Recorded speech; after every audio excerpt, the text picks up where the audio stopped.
kembali lagi dengan saya, Eli Susilawati, yang akan membersamai kalian dalam pembelajaran kali ini. Di video kali ini, kita akan mempelajari salah satu materi bahasa Indonesia, yaitu teks anekdot.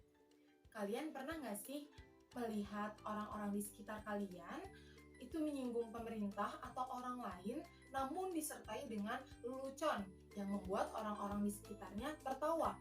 Atau istilah zaman sekarangnya sih merosting. Atau kalian juga pernah melihat gak sih seorang aktris sekaligus presenter, Kiki Saputri, menyinggung lembaga pemerintahan disertai dengan lelucon karena isu-isu tertentu. Nah, hal tersebut bisa dikaitkan dengan pembelajaran kita pada kali ini.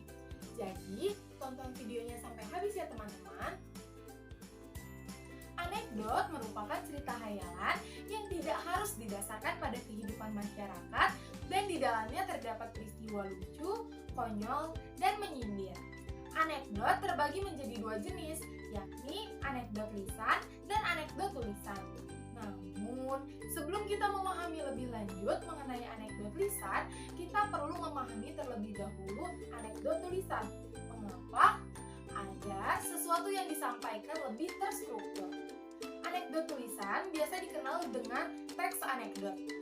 Tujuan dibuatnya teks anekdot adalah memberikan suatu kritik terhadap fenomena sosial yang disertai dengan peristiwa lucu, konyol, dan menyindir sehingga tidak ada pihak yang merasa tersinggung.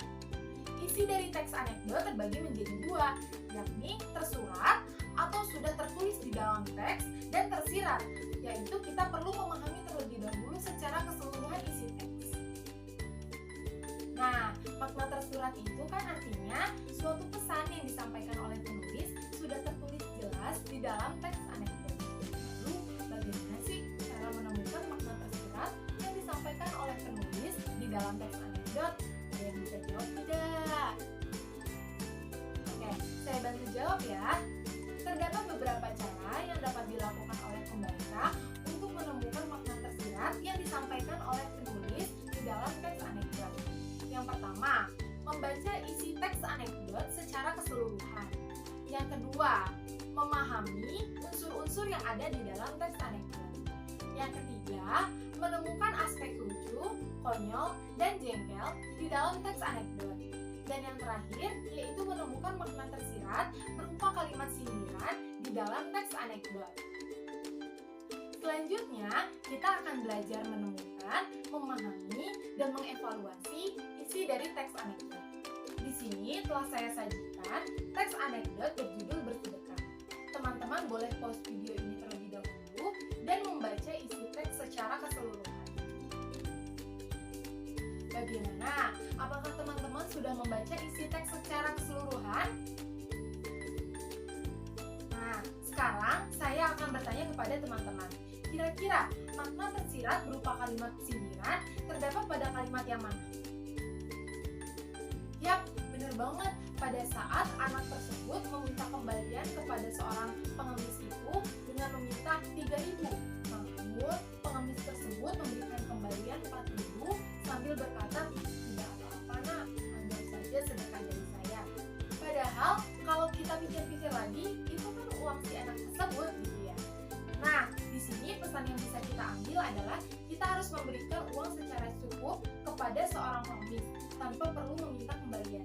Jadi alternatifnya yaitu kita harus memberikan sesuatunya dengan uang yang pas mungkin. Selanjutnya, kita akan mempelajari bagaimana cara pemetaan isi dari teks anekdot. Terdapat beberapa cara yang dapat dilakukan untuk memetakan isi dari teks anekdot.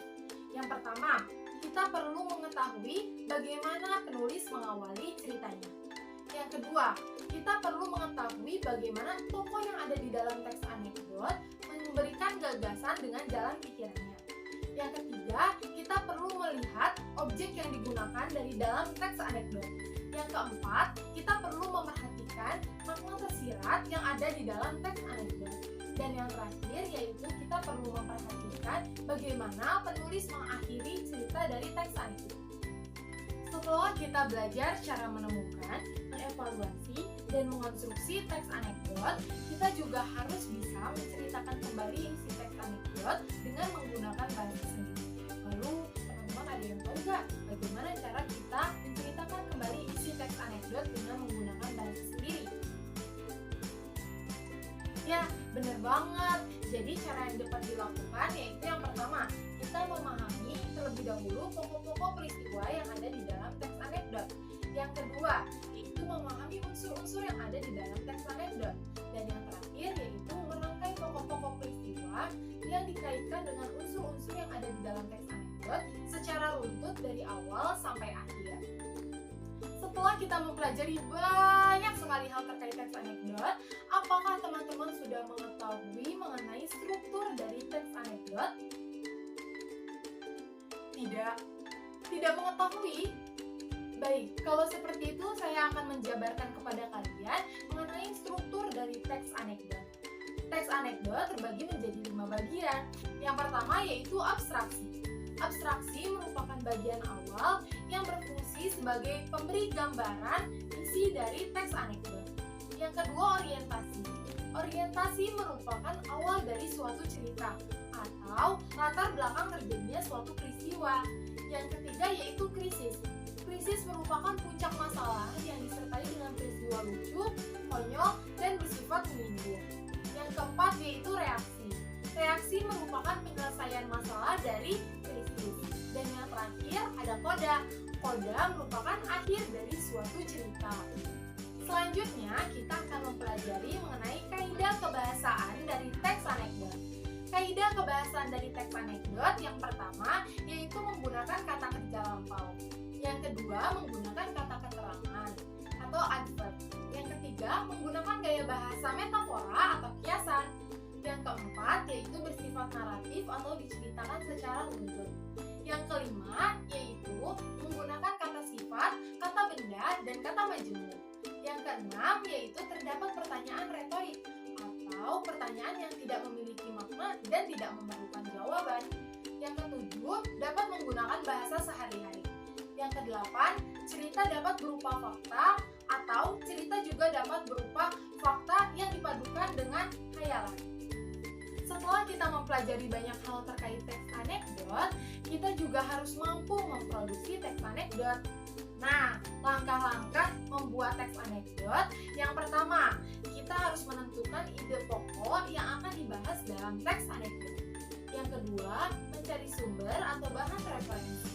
Yang ketiga, yaitu menyampaikan isi pesan teks anekdot. Yang keempat, menentukan alur teks anekdot yang dituangkan menjadi kerangka karangan. Yang kelima, mengembangkan isi teks anekdot berdasarkan struktur dari teks anekdot. Yang keenam, menyunting teks anekdot. Yang ketujuh, merevisi teks anekdot. Dan yang terakhir, memberikan judul dari teks anekdot. Sebelumnya, kita telah mempelajari mengenai cara membuat teks anekdot yang salah satunya yaitu mengembangkan gagasan menjadi teks anekdot. Nah, terdapat beberapa hal yang perlu diperhatikan dalam mengembangkan gagasan menjadi teks anekdot. Catat ya teman-teman. Yang pertama, yaitu menggunakan gaya bahasa yang ringan. Kedua, menyisipkan unsur kritik atau sindiran.